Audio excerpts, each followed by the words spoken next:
सारा क्षणिक है और आत्मा एक नित्य है। आत्मा का अनुभव बस एकमात्र नित्य है।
चैतन्य स्वभावी भगवान आत्मा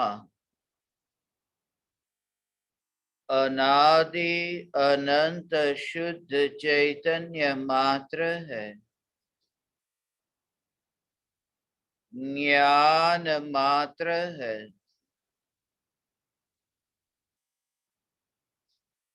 मैं शुद्ध चैतन्य मात्र, ज्ञान मात्र भगवान आत्मा हूँ। प्रति समय यह जागृति बनी रहे, इस जागृति का नाम धर्म है। देह की प्रत्येक क्रिया के काल में और विकल्पों के बहते प्रवाह के काल में ज्ञानी को प्रति समय यह जागृति रहती है कि मैं चैतन्य तत्व इस देह की किसी भी क्रिया में और विकल्पों के बहते प्रवाह में कहीं भी मिला नहीं हूं। ऐसा शुद्ध चैतन्य तत्व मैं हूं। प्रति समय स्वयं की शुद्ध चैतन्य सत्ता का बोध आत्म जागृति ही धर्म है। चैतन्य तत्व की स्व संवेदन प्रत्यक्ष निर्विकल्प अनुभूति होते ही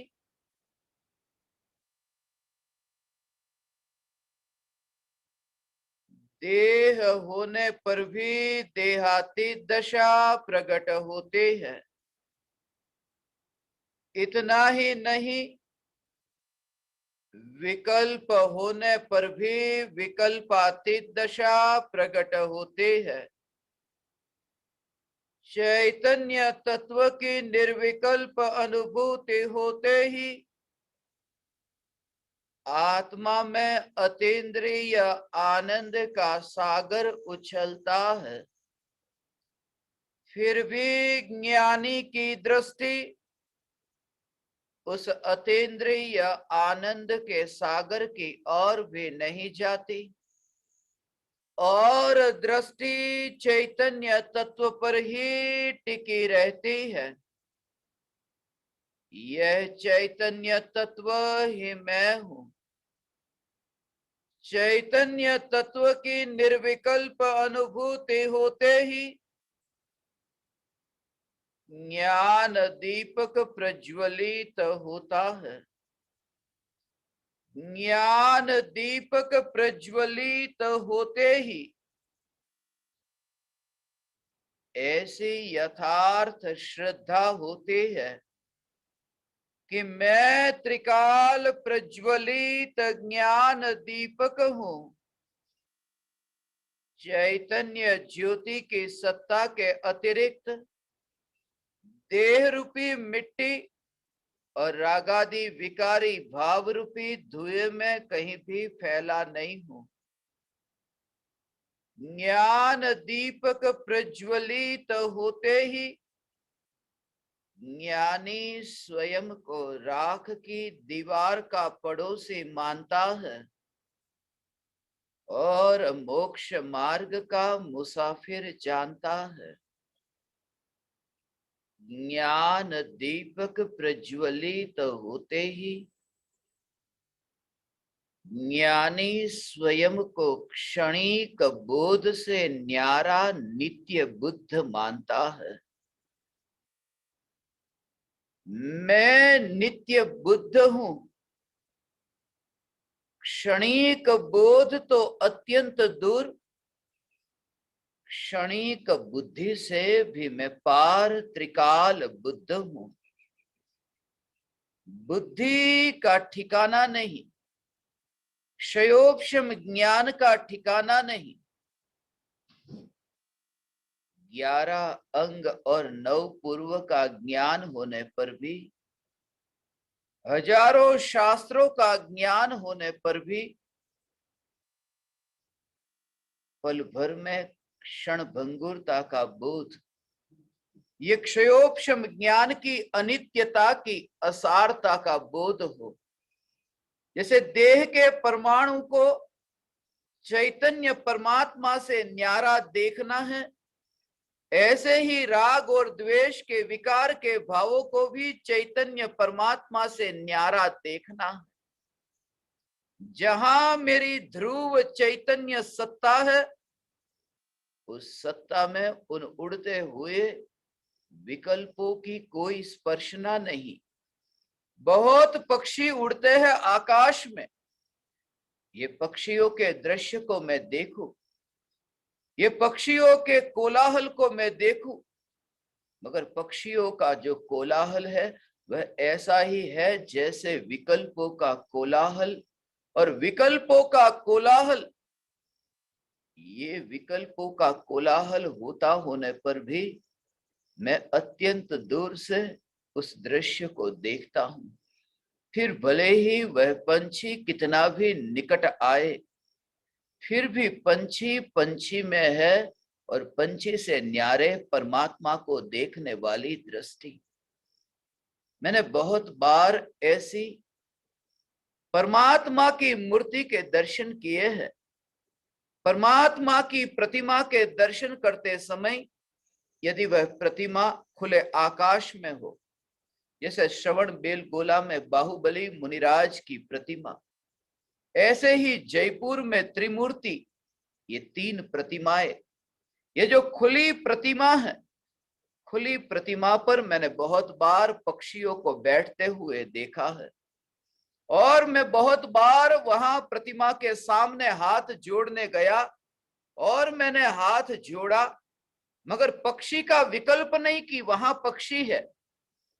जब मैं हाथ जोड़ करके अहो भाव से, भक्ति भाव से समर्पित होता हूं, तब मेरा समर्पण वो पक्षी के प्रति नहीं है, वह समर्पण परमात्मा के प्रति है। प्रति समय यह जागृति कि चैतन्य परमात्मा जो साक्षात चैतन्य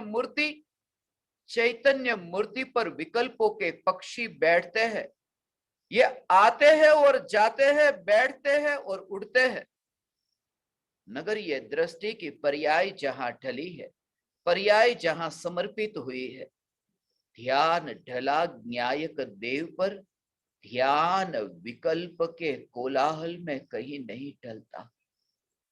ऐसी निर्विकल्प अनुभूति, हे चैतन्य परमात्मा, प्रति समय ऐसे भेद विज्ञान और प्रति समय यह चैतन्य तत्व विचार का प्रयोग तुम करना, यह चैतन्य तत्व विचार के जो भी विकल्प आत्मा में उत्पन्न हो, उन विकल्पों के साथ में तुम बहना मत, और बहे ही नहीं हो ये स्वीकार करना। बहना मत वह तो दूर की बात है। अनंत विकल्प आए और गए, न वे पूछ करके आए न वे पूछ करके गए। वे अपनी योग्यता से पैदा हुए और अपनी योग्यता से मर गए, मगर जो पैदा न हुआ और जो न मरा, ऐसा मैं ध्रुव न्यायक देव। इसलिए विकल्प वाला हूं और विकल्प से न्यारा हूं, ये दोनों विकल्प से मुक्त होकर के मैं चैतन्य सत्ता मात्र हूं, ऐसे चिंतन की धारा भाव से भाव भाषण हो।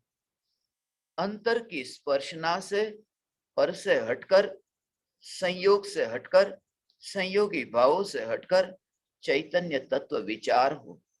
उस चैतन्य तत्व विचार में विकल्प की कालीमा को एक समय के लिए मत देखना। जब ये चैतन्य तत्व विचार हो, दृष्टि ऐसी साफ है, निर्मल है। कैसी भी दृष्टि, मगर दृष्टि में ऐसी निर्मलता है कि कोई भी विकल्प आत्मा में उत्पन्न होता हो, वह अनित्य विकल्प की तरंग, क्षयोपशम ज्ञान की तरंग को भी ऐसे ही देखता है ज्ञानी। इसलिए बुद्धि का क्या ठिकाना। बुद्धि तो सिर पर एक लकड़ी मारी, एक लाठी से प्रहार किया कि हजारों शास्त्रों को जानता था, बेहोश हो गया। अस्पताल ले जाने से पहले ही उसे कुछ भी नहीं पता कि समय सार में क्या लिखा था। इसलिए ज्ञानी जो न्यायक का अनुभव करते हैं, देह के परमाणु को तो अलग कर दिया। जैसे तुम छिलके को उतार देते हो, जैसे तुम गुठली को निकाल देते हो और फिर आम के रस को चखते हो, अलग करके जैसे चखते हो, ऐसे ही ये दृष्टि कि क्षयोपशम ज्ञान, मैं इतने शास्त्रों को जानता हूं, उस आत्मा का अनुभव ज्ञानी को नहीं। ज्ञानी को जिस आत्मा का अनुभव है, वो किस शास्त्र को जानने वाला ऐसा नहीं, जो चैतन्य रस से भरपूर है, जिसका विषय कौन बनता है यह नहीं, जो स्वयं ही सत्ता स्वरूप है। जिसके ज्ञान में कौन प्रतिबिंबित होता है, उस पर जोर नहीं होता। वो जोर है उस सत्ता पर, उस स्वरूप पर। वह गुण को विकल्प ही नहीं है कि वो किसकी जीभ पर है। वह गुण किसी की जीभ पर हो या न हो, गुड़ का अस्तित्व तो अपने में है। वो जीभ पर हो तब भी गुड़ अपनी मिठास की सत्ता में है, और डिब्बे में पड़ा हो तब भी वह अपनी सत्ता में है। सम्यक दृष्टि की यह सम्यक दृष्टि कि यह चैतन्य सत्ता जब निर्विकल्प अनुभूति में आती है, उस समय भी चैतन्य सत्ता अपनी सत्ता के बाहर नहीं है, और देह के डिब्बे में है तब भी चैतन्य सत्ता डिब्बे में नहीं। ऐसा उस ध्रुव चैतन्य सत्ता का दर्शन भगवान, हे चैतन्य परमात्मा, ऐसा ध्रुव चैतन्य सत्ता का तत्व विचार निरंतर चलता रहे। कोई भी ज्ञेय ज्ञान में जानने में आए, मगर ज्ञेयों के ज्ञान में प्रतिबिंबित होने के काल में ये भेद विज्ञान तुम अपने को फैला हुआ न देखो, तो उस समय तुम्हें सत्ता स्वरूप चैतन्य दृष्टि में आएगा।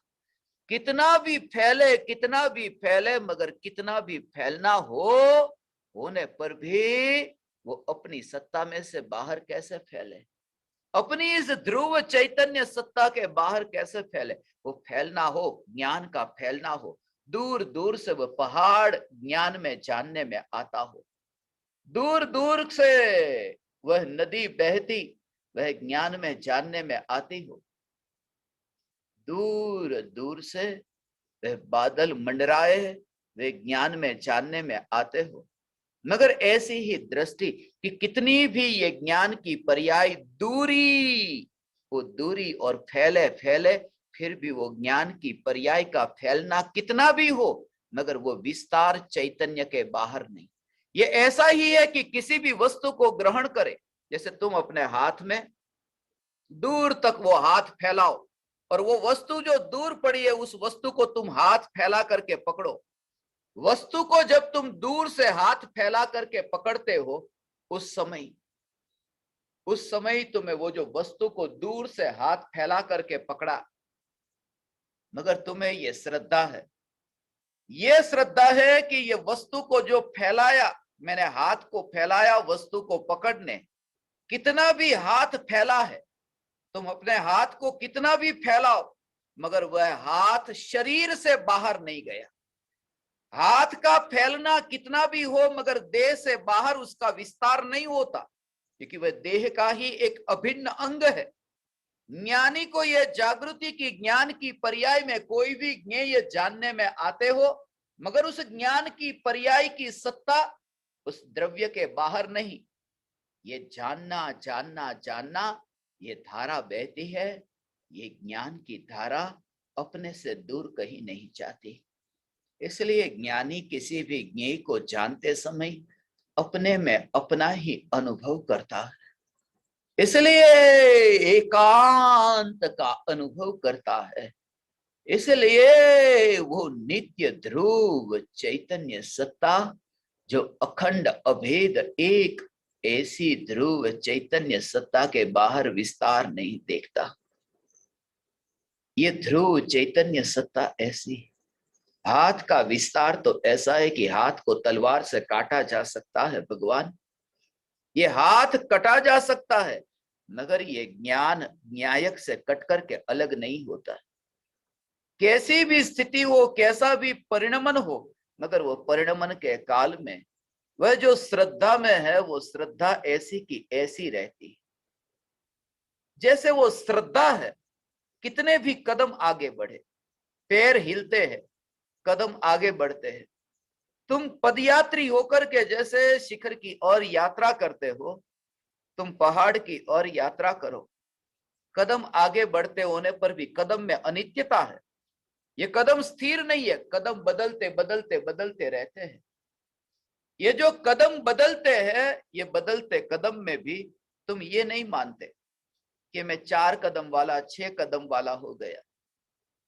भले ये तुम जानते हो कि मैंने हजारों कदम की यात्रा की, हजारों कदम की यात्रा करने पर भी ये 2 ही पैर वाला मैं हूं, ये श्रद्धा के लिए सोचना नहीं पड़ता।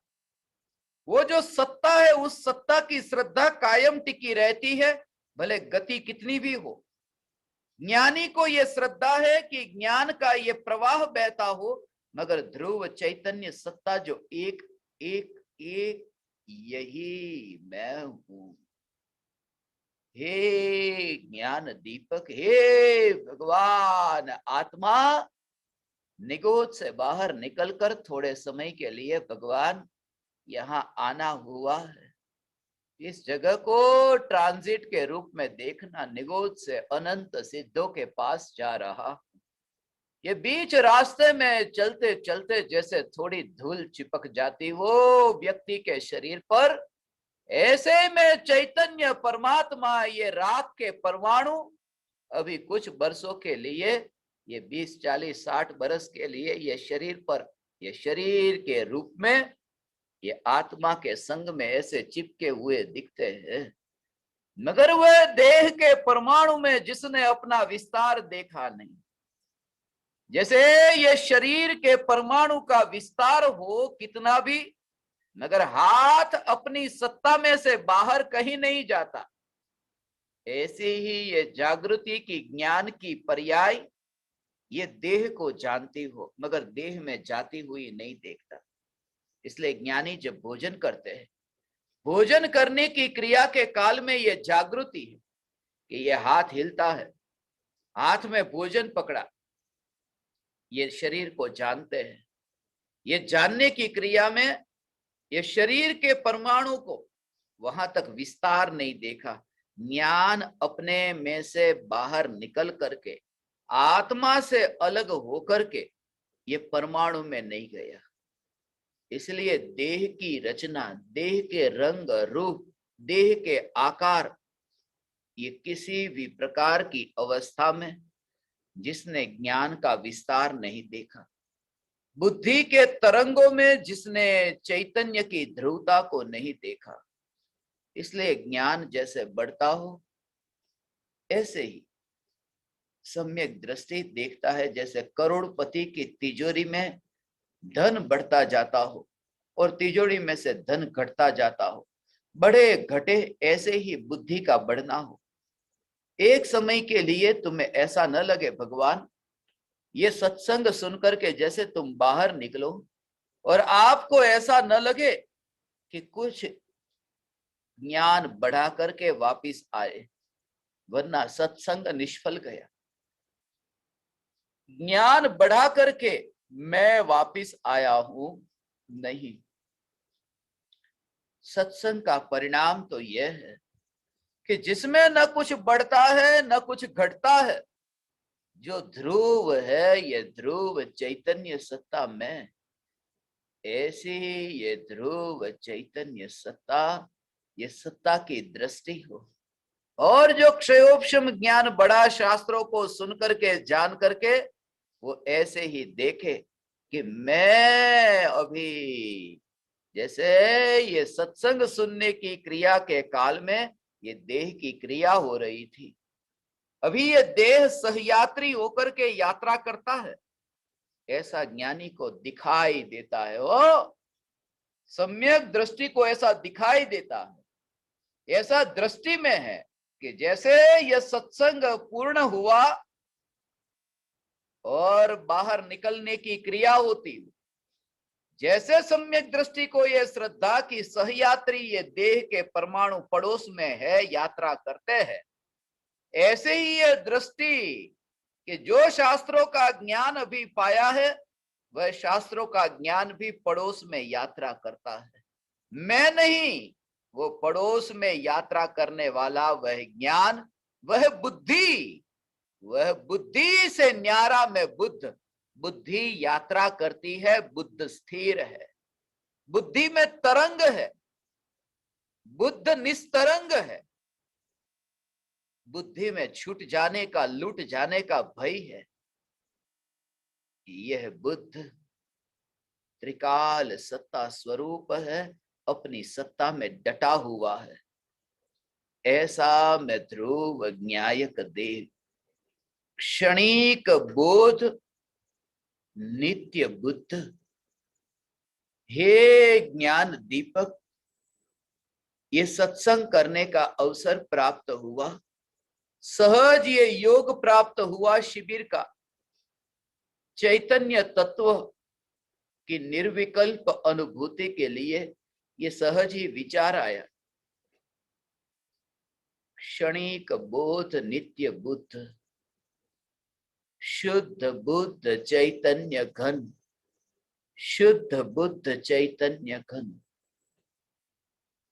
शुद्ध बुद्ध चैतन्य घन, नित्य बुद्ध। जो द्रव्य का स्वरूप है ना, यह सिद्धांत बहुत सूक्ष्म है। द्रव्य का जो स्वरूप है उस स्वरूप में ही अलग दृष्टि से देखने पर वहां पर बुद्ध का दर्शन होता है। जैसे ये शरीर और आत्मा है, ये दोनों द्रव्य, यदि एक दृष्टि से ऐसे देखो कि दोनों को स्वतंत्र देखो, आत्मा और शरीर को मिला हुआ न देखने पर दोनों में क्या दिखाई देगा कि बिना आत्मा का शरीर दिखाई दे तो ये मुर्दा दिखाई देगा, ये शरीर बिना आत्मा का देखो तो मुर्दा है, और आत्मा को बिना शरीर का देखो तो सिद्ध परमात्मा है। और सम्यक दृष्टि को ऐसा प्रत्यक्ष दिखता है, हो ऐसा दिखता है, ऐसी दृष्टि है कि शरीर के परमाणु में आत्मा को मिला हुआ नहीं देखते, इसलिए प्रत्येक देह ज्ञानी को मुर्दा दिखता है भगवान, प्रत्येक देह मुर्दा दिखता है और प्रत्येक आत्मा सिद्ध परमात्मा दिखता है। सिद्ध परमात्मा मैं हूं, सिद्ध परमात्मा आप हो भगवान। ऐसा ये सिद्ध परमात्मा मैं सिद्ध परमात्मा, जैसे देह से अलग ऐसा परमात्मा, ऐसा आत्मा देखा कि सिद्ध परमात्मा दृष्टि में आया। ऐसा जैसे ये आत्मा और देह में है, ऐसे ही प्रमाण का विषय जो द्रव्य है, जिसमें द्रव्य और गुण पर्याय, ये जो द्रव्य गुण पर्याय सहित का जो ये द्रव्य है, उसमें ये दोनों अंश है। ये दोनों अंश, एक अंश है वह नित्य है, एक अंश है वह अनित्य है, क्षणिक है। नित्य जो अंश है, माने भगवान आत्मा को यदि बिना पर्याय का देखो तो वो ध्रुव दिखाई देगा, और भगवान आत्मा को बिना द्रव्य का वो देखो तो निरंतर पलटता पलटता दिखाई देगा। जैसे शरीर के बिना आत्मा देखने पर आत्मा सिद्ध स्वरूप दिखता है, सिद्ध परमात्मा दिखता है, ऐसे ही द्रव्य को पर्याय से अलग देखने पर वह जो द्रव्य है वो द्रव्य नित्य बुद्ध दिखाई देता है। नित्य बुद्ध का भाव यह है, पर्याय द्रव्य में से अलग होती नहीं। पर्याय को द्रव्य में से अलग करना, इससे बड़ा कोई कोई पाप नहीं है। द्रव्य को पर्याय से अलग करना या पर्याय को द्रव्य से अलग करना, इससे बड़ा कोई पाप नहीं। ऐसा हो द्रव्य और पर्याय ये दोनों को अलग करना, इससे बड़ा कोई पाप नहीं। और द्रव्य और पर्याय को अलग अलग जानना, इससे महान कोई धर्म नहीं। द्रव्य और पर्याय को अलग अलग करने का जो भाव है, ये वस्तु की व्यवस्था में फेरफार करने की वृत्ति होने से कर्तृत्व बुद्धि है, महापाप है, मिथ्यात्व पाप है। इसलिए पर्याय को और द्रव्य को अलग अलग किया नहीं जा सकता, मगर द्रव्य और पर्याय को अलग अलग जाना जा सकता है। और अलग अलग जानने का नाम ही भेद विज्ञान रूप परम धर्म है।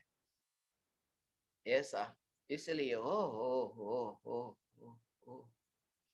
आनंद आनंद आनंद को दुख से न्यारा ऐसा देखा कि त्रिकाल आनंद स्वरूप एक समय की पर्याय का जो व्यय हुआ, और एक समय की पर्याय का व्यय होते ही जो अतीन्द्रिय आनंद प्रकट हुआ हो, ऐसा 4 बजे जैसे सम्यक दर्शन प्रकट हो तो 4 बजे मिथ्यात्व का अभाव हुआ, अनंत दुख का नाश हुआ, और अनंत दुख का नाश होते ही अतीन्द्रिय आनंद का सागर उछला।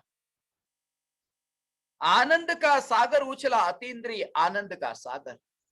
वो अतीन्द्रिय आनंद का सागर उछला, मगर वो अतीन्द्रिय आनंद का सागर वह ज्ञान की पर्याय में प्रतिबिंबित हुआ, मगर अतीन्द्रिय आनंद का सागर जो प्रकट हुआ है ना, उसकी और ज्ञानी की दृष्टि नहीं है।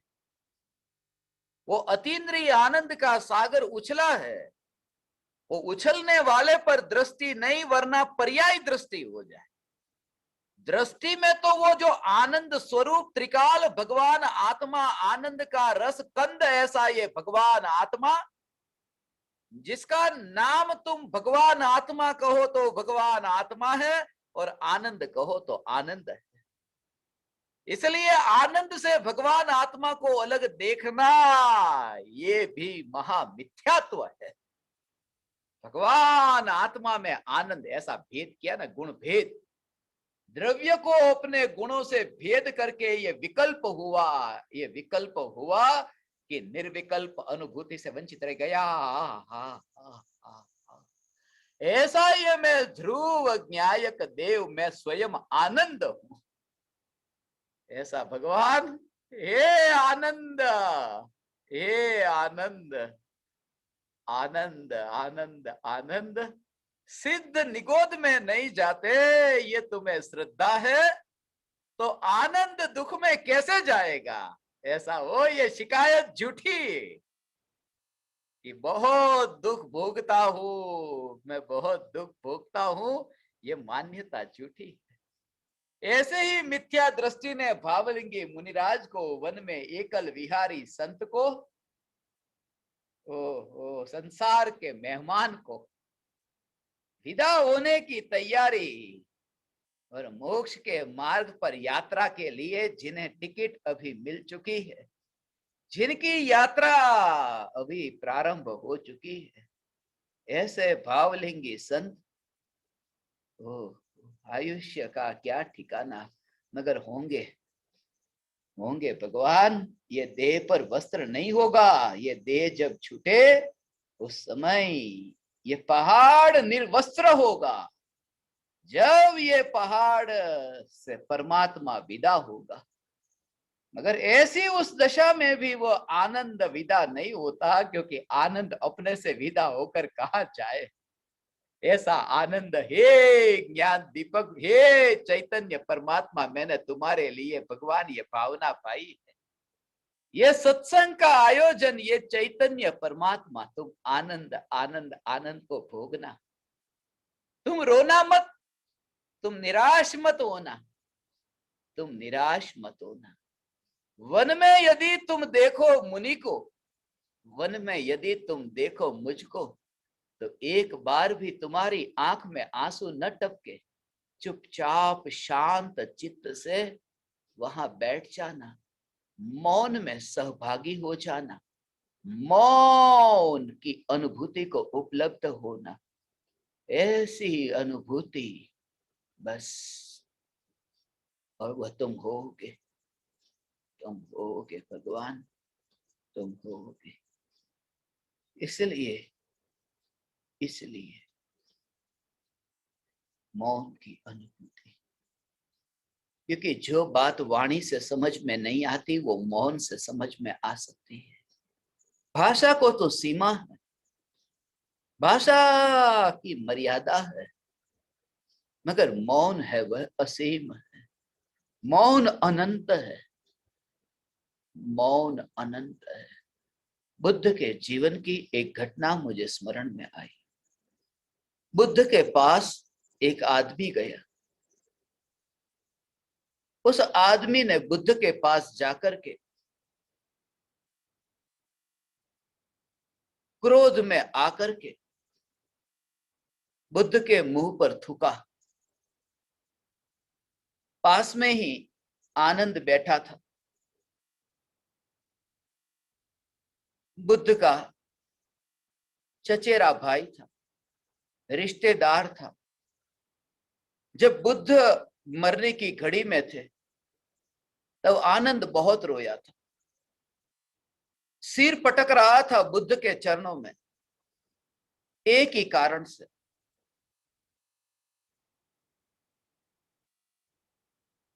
बुद्ध ने पूछा, आनंद रोते क्यों हो?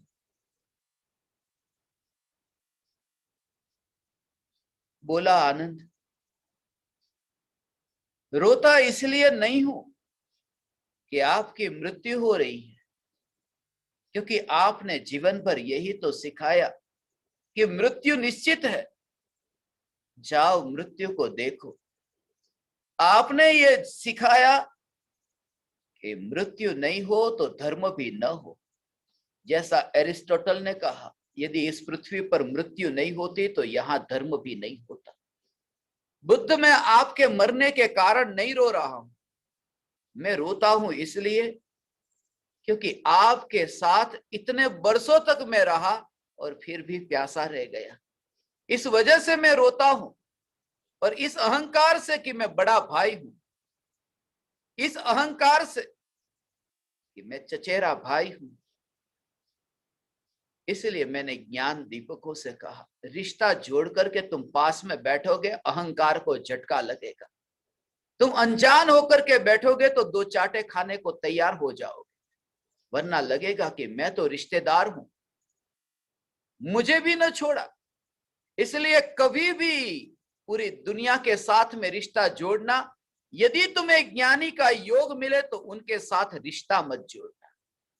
बैठना, पानी पीना, नदी के पास जाना, झुकना, यदि झुकने की कला आती हो तो पानी पीना, मगर वह प्रवाह तो बहता। तुम न पियो तो भी वह बहता है, तुम पियो तो भी वह बहता है, पियो तो तुम्हारी प्यास छिपेगी, उस गंगा को कुछ भी लाभ न होगा। इसलिए बुद्ध आनंद को कहते हैं कि तू अंतिम घड़ी में ये जो रोता है, पाने से वंचित रह गया। अंतिम घड़ी में अवसर मिला था और अवसर मिला होने पर भी ये जीवन ऐसे ही बीत गया, ऐसे ही बीत जाता है। इसलिए हे ज्ञान दीपक, उस घड़ी में तुम मौन होना। बुद्ध के पास में उस आनंद ने भी मौन धारण करके नहीं रख सका। जैसे ही वो आदमी आया और उस आदमी ने बुद्ध के चेहरे पर थूका, बुद्ध ने अपना चेहरा साफ कर लिया, आनंद जोश में आ गया। बुद्ध कहते थे होश में रहो, जोश में मत आओ। आनंद ने कहा आप मुझे अनुमति दे, अभी मैं इसे ठीक करता हूं।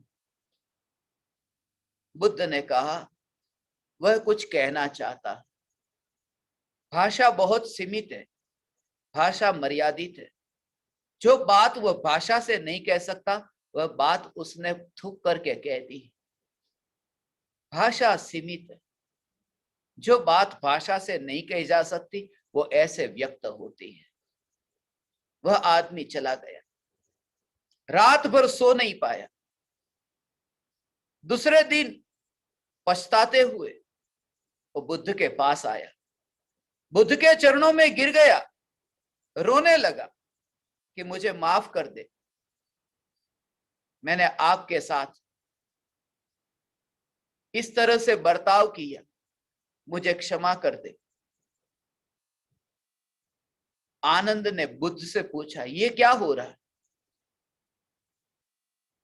आनंद ने बुद्ध से पूछा ये क्या हो रहा है? बुद्ध ने कहा आनंद मैंने कल भी तुमसे कहा था, भाषा बहुत मर्यादित है। आज भी यह व्यक्ति कुछ कहना चाहता है मगर भाषा मर्यादित है, वो व्यक्त नहीं कर सकता है भाषा से। द्वेष का भाव हो और राग का भाव हो तो भी भाषा मर्यादित है, कह नहीं सकती। राग और द्वेष को भी भाषा नहीं कह सकती हो तो निर्विकल्प अनुभूति के मौन को वह भाषा क्या कहेगी? हे ज्ञान दीपक, तुम वन में मुनि के दर्शन करो तो मौन में सहभागी होना। जब मैं तुमसे ये कहता हूं चुपचाप चित्त से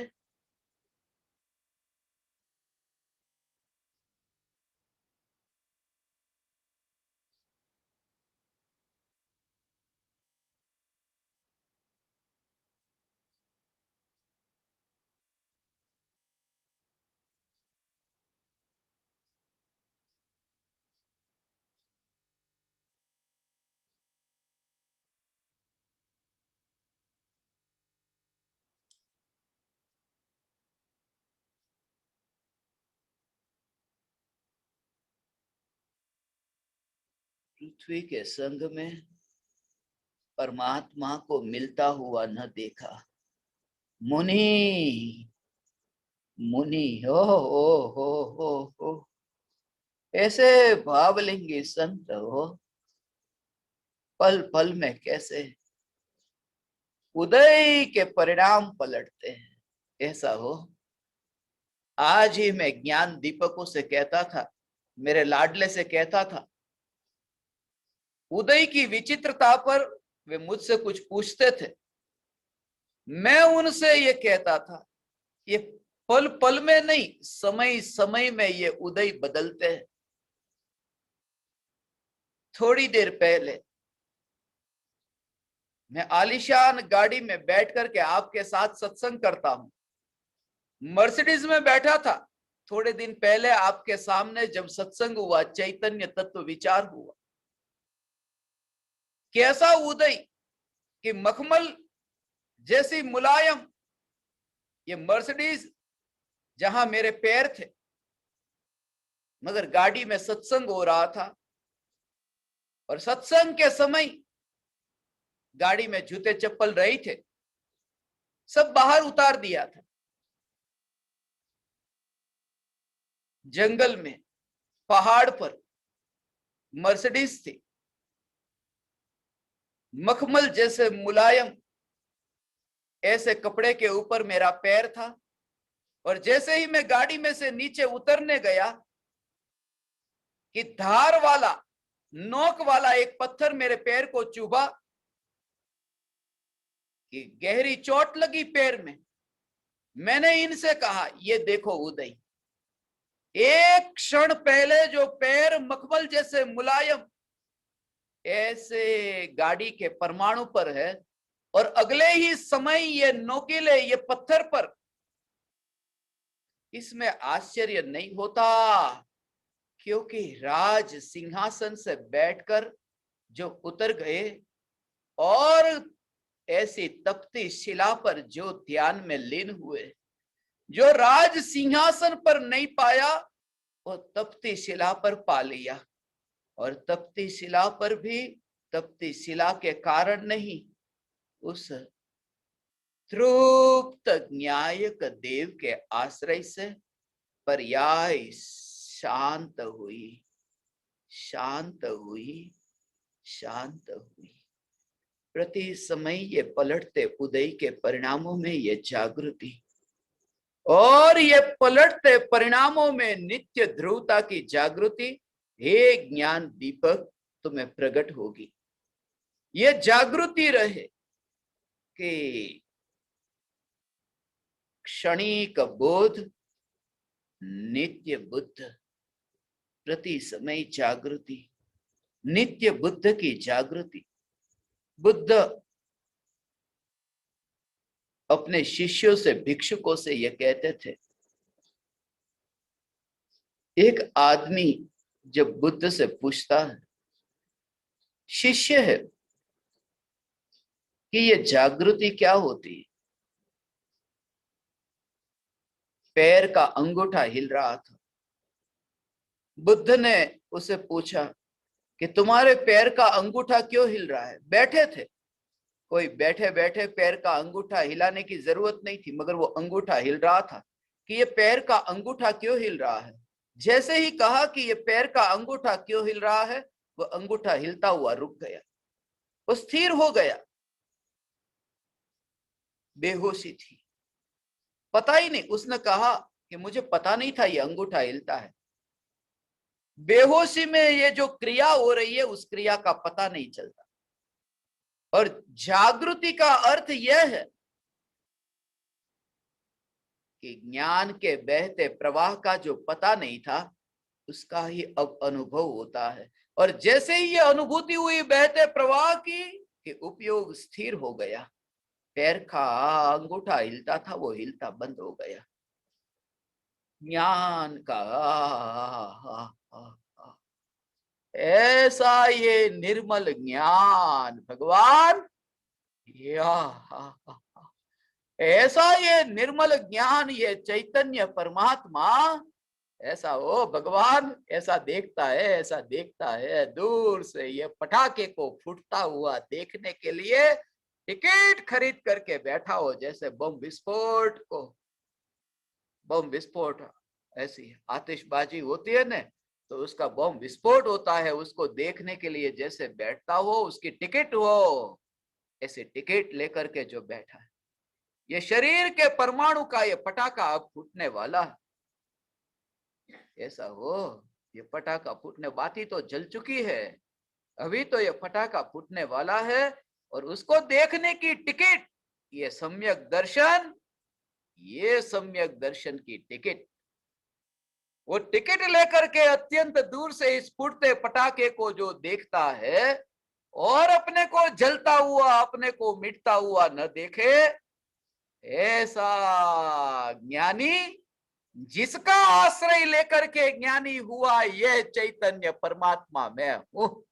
वो ज्ञानी ज्ञानी ज्ञानी कहूंगा, तुमको ऐसा लगेगा हम तो ऐसे ज्ञानी नहीं है, मगर ये ज्ञानी जिसका आश्रय लेते हैं, ये तो चैतन्य परमात्मा, ये मैं हूं भगवान। ऐसा ये चैतन्य परमात्मा, ओ ऐसी दृष्टि हो भगवान, ऐसी दृष्टि, ये श्रद्धा, ये चैतन्य तत्व की श्रद्धा, श्रद्धा हुई है, श्रद्धा हुई है।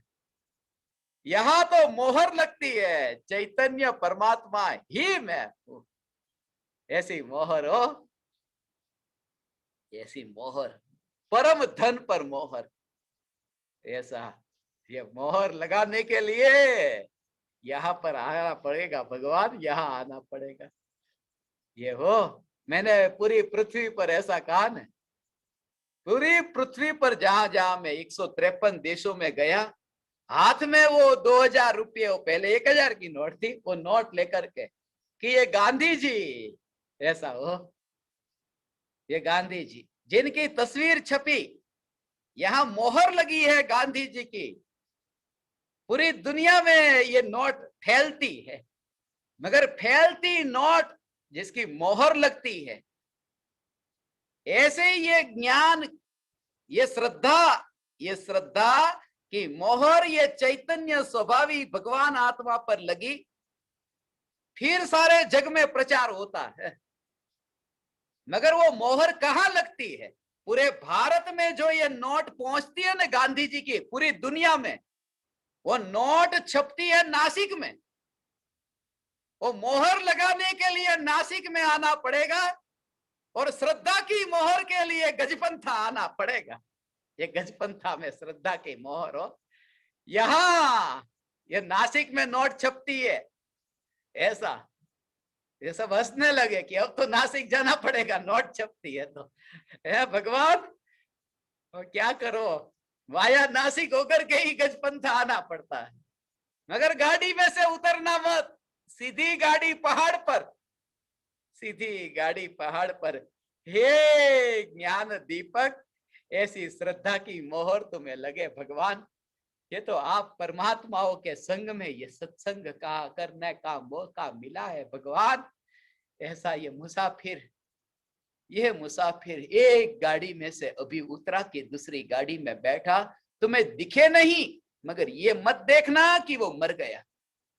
जैसे एक व्यक्ति जिसको तुमने अपना साथी संगी समझा, वह ट्रेन में बैठा, वह उतर गया। एक व्यक्ति एक ट्रेन में से बैठा था, उतरकर दूसरी ट्रेन में गया, बस तुम ये तो नहीं मानते कि वह मर गया। जिस व्यक्ति को तुम विदा करने जाते हो रेलवे स्टेशन पर, ट्रेन में बैठता है, तुम खड़े रहते हो, ट्रेन चलती है, वो व्यक्ति खिड़की से तुम्हें देखता है, तुम उसे देखते हो। अब वह व्यक्ति तुम्हारी आंखों से ओझल हो गया, अब वो तुम्हें नहीं दिखता, मगर तुम ये तो नहीं मानते कि बस वो मर गया। नहीं दिखता, मगर मर कैसे गया, बस तुम ऐसे ही देखना। मेरी विदाई को तुम ऐसे ही देखना कि ट्रेन बदल गई, और मैं भी तुम्हारी विदाई को ऐसे ही देखूंगा। मेरे बारे में ही नहीं, मैं तो प्रत्येक जीव के बारे में ये कहता हूं। और जब तुम्हारा गंतव्य स्थान, तुम्हारा डेस्टिनेशन जहां तुम पहुंच जाओ, फिर ट्रेन बदलती नहीं है, वहां ट्रेन फिर छूट जाती है। इसलिए तो मोक्ष में देह छूट जाता है। अंतिम ट्रेन थी, वह भी छूट गई, अंतिम ट्रेन भी छूट गई, अंतिम ट्रेन भी छूट गई। अभी भले तुम देह के साथ हो, फिर भी कितनी भी कैसी भी अवस्था में ये क्षणिक का बोध और नित्य बुद्ध के बीच में भेद विज्ञान तो हो सकता है। ये भेद विज्ञान हो सकता है, कांटेक्ट होता है, कनेक्ट होता है, मगर डिस्कनेक्ट रहता है। आंख खुली हो, चमड़ी सामने, हाथ सामने दिखता हो, ऐसा ये दृश्य सामने दिखता हो, मगर चैतन्य को न तो चमड़ी में न तो आंख में, दोनों में से बाहर फैलता हुआ न देखना, और सत्ता सत्ता। और तब तुम्हें देह छोड़ना नहीं पड़ता, तुम्हें पता भी न चलेगा। जो परम कृपालु देव की दशा सदा काल है कि विचार करने पर पता चलता है कि देहधारी, ऐसी दशा विचार करने पर पता चलता है, वरना वह मस्ती ऐसी है कि कहां देह मेरा नहीं, ऐसा नहीं, देह का ही पता न चला। देह का पता न चला, एब्सेंट हो गया, देह में से गैर हाजिर हो गया। ऐसे ही जैसे कोई विद्यार्थी कक्षा में गैर हाजिर हो जाए, एक दिन 2 दिन रोज रोज यदि गैर हाजिर होने लगे तो कक्षा में से उसका नाम निकाल देते। वो निकल गया, अब वो कक्षा में नहीं रह सकता, उसके लिए वो कक्षा नहीं। जो ज्ञानी देह में रह करके देह से गैर हाजिर होते हैं, फिर उनका नाम देह में नहीं रहता, वो देह से निकाल दिए जाते हैं। वे सिद्धशिला पर विराजमान होते हैं, वैदेही होते हैं। हे ज्ञान दीपक, तुम वैदेही होना। कितने भी प्रकार के तुम्हारे राग और द्वेष के विकल्प हो, मगर तुम निराश मत होना। एक समय के लिए निराश मत होना। उन पाप और पुण्य के भावों से न्यारा ये परमात्मा परमात्मा ऐसा अहोभाव ला करके तुम पाप से सहज मुक्त हो जाओगे। भगवान वो धुलते जाएंगे, उसे छूना भी नहीं पड़ेगा। पकड़ है द्रव्य पर, पकड़ है द्रव्य पर, और पर्याय का मैल धुलता जाता है। तुमने तो ब्रश को पकड़ा, फीट पकड़ा, और कपड़े को छुए बिना ही कपड़ा धुलता जाता है। द्रव्य की पकड़ है और पर्याय में धुलाई होती रहती है। ऐसी द्रव्य की पकड़, जोर द्रव्य पर, दृष्टि द्रव्य पर, सिर्फ ज्ञान में जानने में आए तो पर्याय की अशुद्धता से शुद्धता रूप परिणमन।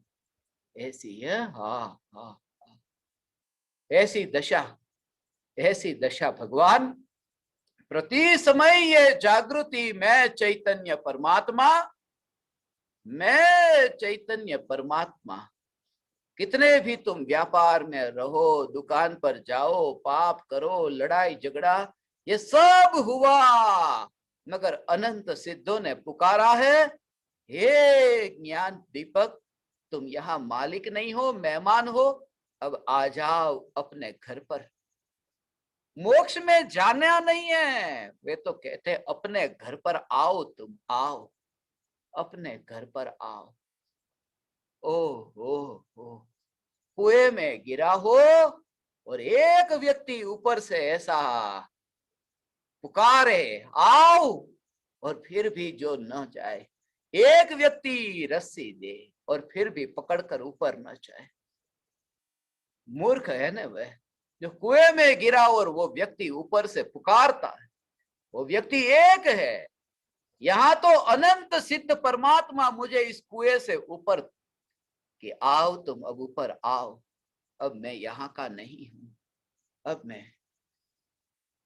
वहां का निवासी, मोक्ष का निवासी, मैं चैतन्य परमात्मा, मैं मोक्ष का निवासी हूं, मोक्ष का निवासी हूं भगवान। और तुम भी कितने भी पाप से भरे हो, कितने भी रास्ते भटक गए हो, कितने भी पाप किए अभी कर रहे हो, बुद्ध से मुझे वह घटना स्मरण में आई, अंगुलीमाल के जीवन की घटना। बहुत बार मुझे ये घटना स्मरण में आती। अंगुलीमाल 1000 लोगों को मार करके उनकी अंगुली की माला बना करके मैं गले में पहनूंगा, ऐसी प्रतिज्ञा थी। उसने नियम लिया था, व्रत लिया था, ऐसा व्रत कि मैं 1000 लोगों को मारूंगा और उनकी उंगली की माला, और 999 को मार चुका था, 1000वें की खोज में था। और बुद्ध उनके सामने आए, अंधेरे में छिपा हुआ था, जंगल में रहता था, अंगुलीमाल खोजता कोई व्यक्ति मिल जाए कि मार दो। जब बच्चे तूफान मस्ती करते, मां कहती अंगुलीमाल को बुलाऊंगी। इतना खौफ था। बुद्ध सामने से आ रहे थे और जब उसने कहा बुद्ध को कि मुझे पता है कि तुम बुद्ध हो, तुम ठहर जाओ, एक मौका देता हूं, चले जाओ। कोई दूसरा होता तो मौका नहीं देता, तुम्हें मौका देता हूं कि चले जाओ, अभी ठहर जाओ वहीं पर ही। मैं वार्निंग देता हूं, वहीं पर ठहर जाओ। और बुद्ध ने कहा, मैं तो ठहरा हुआ हूं, अंगुलीमाल तू ठहर जा। मगर फिर भी बुद्ध से मुलाकात हुई, बुद्ध नजदीक गए, मगर उसमें परिवर्तन आया। परिवर्तन ऐसा आया कि उसने बुद्ध के पास ही दीक्षा ले ली। बुद्ध के संग में वो अंगुलीमाल रहने लगा, बुद्ध के संग में रहा। वहां का राजा था, राजा का नाम था बिंबिसार। बिंबिसार को पता चला कि अंगुलीमाल बुद्ध के संग में जुड़ गया। बिंबिसार को मन हुआ कि लाओ मैं देख करके आओ कि अंगुलीमाल कैसे पलट गया। जब बिंबिसार बुद्ध के संग में वहां गए और वहां पर जाकर के कहा कि बुद्ध, मैं आपको प्रणाम करता हूं, मैंने ये सुना है कि अंगुलीमाल आपके पास में आकर के पलट गया है। वह अंगुलीमाल को मुझे मिलना है, देखना है कैसा है वह। और उन्होंने कहा कि मैं खुद अंगुलीमाल हूं। बुद्ध तो अंदर ध्यान करते हैं, पता ही न चला कि कौन अंगुलीमाल और कौन बुद्ध। मैं खुद अंगुलीमाल हूं। बिंबिसार चौंक गया। उसके जीवन में भी जो तब से परिवर्तन आया। कहानी बहुत लंबी है, मगर हे ज्ञान दीपक, कभी अवसर मिला तो मैं कहूंगा। मेरा तो तुमसे सिर्फ इतना कहना है, कभी भी अपने को अकेला मत मानना, कभी भी अकेला मत मानना, कभी भी पापी मत मानना। कितने भी तुम रास्ते भटक गए हो, मगर फिर भी तुम निराश मत होना, तुम निराश मत होना। मार्ग है, मंजिल है तो मार्ग भी है, मार्ग है तो मार्ग प्रकाशक भी है। तुम स्वयं ही ज्ञान प्रकाशक हो। प्रति समय यह जागृति, बस मुक्ति के मार्ग पर क्षणिक बोध और नित्य बुद्ध। संसार में रह करके अब कहीं पर भी रुचि न रही, कहीं पर भी रुचि न रही।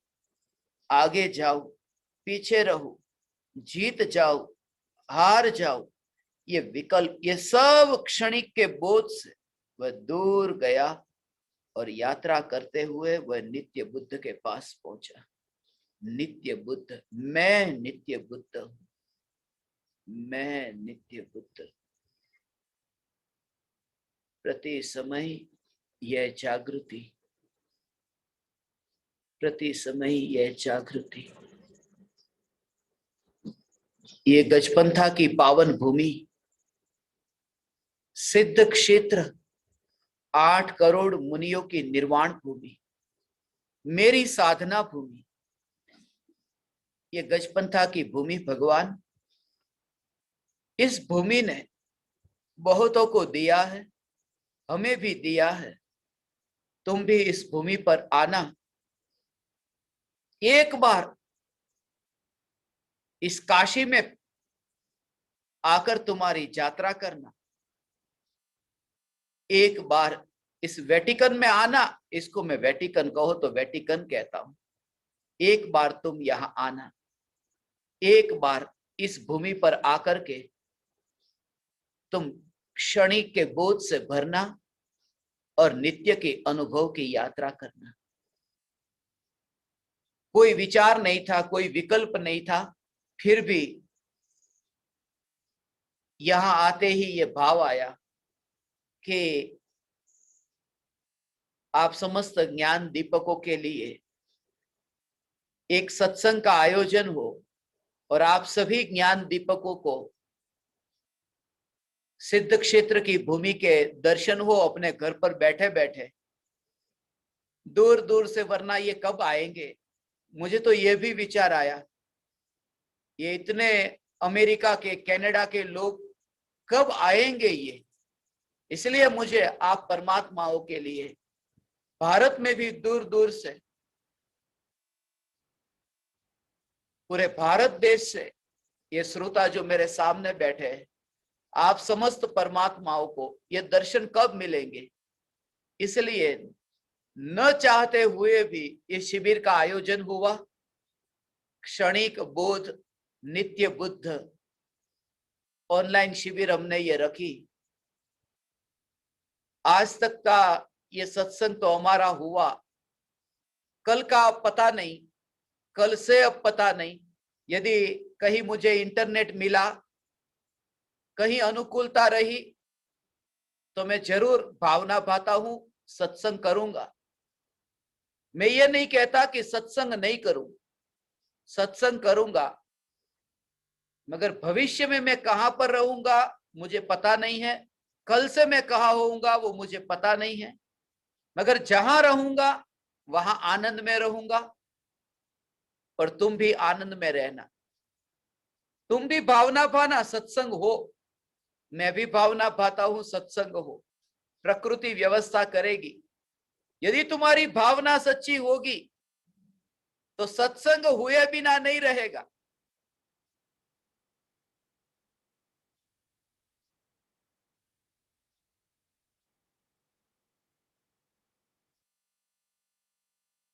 जब मैं आप परमात्माओं के चेहरे को देखता हूं ना, तो ऐसा लगता है एक आध सत्संग और रख लो। ऐसा चेहरा लटका करके बैठ जाते हो कि ऐसा लगता है थोड़ी देर कुछ खुश कर दूं आपको, मगर अनुकूलता होगी तो जरूर ये सत्संग रखेंगे। मैं भी इंतजार करूंगा और कहीं ना कहीं दूर रहूंगा, जंगल में रहूंगा, गुफा में रहूंगा, पहाड़ पर रहूंगा, कहीं पर भी रहूंगा, तो कोशिश करूंगा कि जहां इंटरनेट मिले वहां पर जाकर के भी आपके साथ में चैतन्य तत्व विचार हो। फिर से मैं आप समस्त ज्ञान दीपकों को, आप साधकों को मेरे हृदय के अंतःकरण से प्रणाम करता हूं कि आप परमात्माओं ने मुझे सत्संग करने का अवसर दिया। मेरा इतना समय सत्संग में रहा।